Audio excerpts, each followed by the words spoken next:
এক মাসের ভিতরে সিলেট টাউনও হিরবার বন্যা হইল। গেছে কয়দিনের একটানা মেঘ আর উজানোর ফানি গাং বড়িয়া বন্যার ফানি হামাইছে কম করে হইলেও টাউনের 50টা এলাকাত। ইটা এলাকার রাস্তাঘাট বুড়িয়া বাসা বাড়িন্ত ফান। এই অবস্থার মাঝে সিলেট টাউন আপাতত 31টা আশ্রয় কেন্দ্র খোলা হয়েছে করে কইছেন সিলেট সিটি কর্পোরেশনের মেয়র আরিফুল হক চৌধুরী।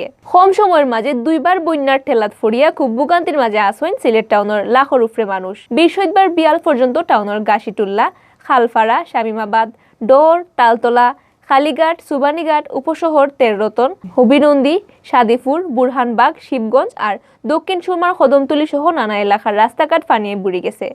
ইতা এলাকাত বহুত বাসাবাড়ি থামাইছে ফানি। দোকানপাট, স্কুল, কলেজ, মাদ্রাসা ইতাতো ফানি। বহুত মানুষ গড়বাড়ি তুইয়া নিরাপদ আশ্রয় যাওয়ার চেষ্টাত আছেন। যারার গড়বাড়িত ফানি হামাইছে তাহাবার জায়গা নাই তারার লাগি খোলা হয়েছে আশ্রয় কেন্দ্র। বৃহস্পতিবার বিয়ালে সিলেট ডিসি অফিস কনফারেন্স রুমও জেলা দুর্যোগ ব্যবস্থাপনা কমিটির জরুরি বৈঠক বাদে সাংবাদিকসকলের এই খবর দিয়েছেন তাইন। এই সময় মেয়র আরিফে কইছেন আপাতত সিলেট টাউনও 31টা আশ্রয় কেন্দ্র খোলা হয়েছে। ওখানো বহুতে নিজের গড়ের মাল সামান তুইয়া আশ্রয় কেন্দ্রত আইতা চাইরা না। এর বাদেও বন্যা ও এলাকাগুলোর মানুষে আশ্রয় কেন্দ্রত আনার চেষ্টা করা হইব। এই পর্যন্ত শহরের আমার আগে 27টা ওয়ার্ডের মধ্যে প্রায় 25টি সেন্টার খোলা হয়েছে আশ্রয় কেন্দ্র, আর এক্সটেনশন এরিয়াতে আরও 6টি সেন্টার খোলা হয়েছে। বাট এটা সাফিসিয়েন্ট না, কারণ এখন পর্যন্ত ম্যাক্সিমাম অর্ধেকেরও বেশি মানুষ তাদের ওই সম্পদ এইটার জন্য ঘর ছেড়ে আর কিন্তু পানি যে বাড়তেছে আমাদেরকে এদেরকে সরে নিয়ে আসতে হবে আগে সেন্টারে। এখন যেসব সেন্টার ছিল এখন এগুলোর মধ্যে পানি ঢুকে, যেমন এক্সাম্পল মীরাবাজার যে জামিয়া ইসলামিয়া, এটা তুলে এখন এটার ফ্লোর পর্যন্ত পানি চলে আসছে। আমরা এখান থেকে এখন সরাইয়া কিশোরী মনে নিয়ে আসছি। এখন এইভাবে অনেকগুলো সেন্টার পারতেছি না, গভর্নমেন্ট স্কুল পারতেছি না, এসএসসি পরীক্ষার সেন্টার। তো এই জন্য আমরা এখন স্কুল থাকুক আর খালি ফ্ল্যাট থাকুক, আমি বলছি কারো বাসায় যদি খালি ফ্ল্যাট থাকে ছাদের উপরেও আমরা নিয়ে আসতে হবে, কারণ উপায় নেই। এখন পর্যন্ত সব কাউন্সিলররা তারা কাজ করতেছে, আমি তাড়াহুড়া করে এখানে আসতাম।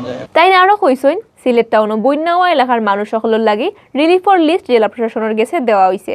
ডিসিএ এই ব্যাপারে পরে জানাইবা। আপাতত সিলেট সিটি কর্পোরেশনের হাতে যেটা আছে ওটা দিয়ে মানুষের সাহায্য করা ওর। আশ্রয় কেন্দ্রত আওয়া মানুষ সকলের রাইত থাকি রান্দিয়া খাওয়ানি হইব।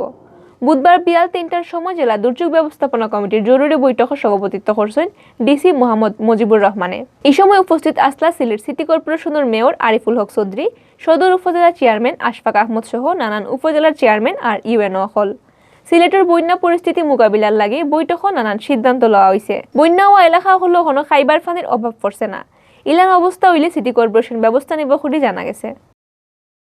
মানুষকে তো কিছু খাবার দিতে হবে, কারণ সে রান্নাবান্নার কোনো জায়গা নেই। আমি এখন দেখি আমাদের সিটি থেকে আমরা অন্তত চাল দিলে আমরা ডাইল টাইল কিনে চিড়া গুড় দিয়ে এখন কিছু শুকনা খাবারও দিতে হবে। এছাড়া ওই যে বিশুদ্ধ খাবার পানি দিতে হবে। এখন বাচ্চাদের কিন্তু অনেক ধরনের পানিবাহিত রোগ হচ্ছে, ডায়রিয়া হচ্ছে। এই জন্য আমরা ইমিডিয়েটলি আজকে এখন বসে আসছি 3-4টা মেডিকেল টিম তৈরি করব, যাতে মেডিকেল টিমগুলো এই আশ্রয়কেন্দ্রতে গিয়ে এদের দেওয়া যায়।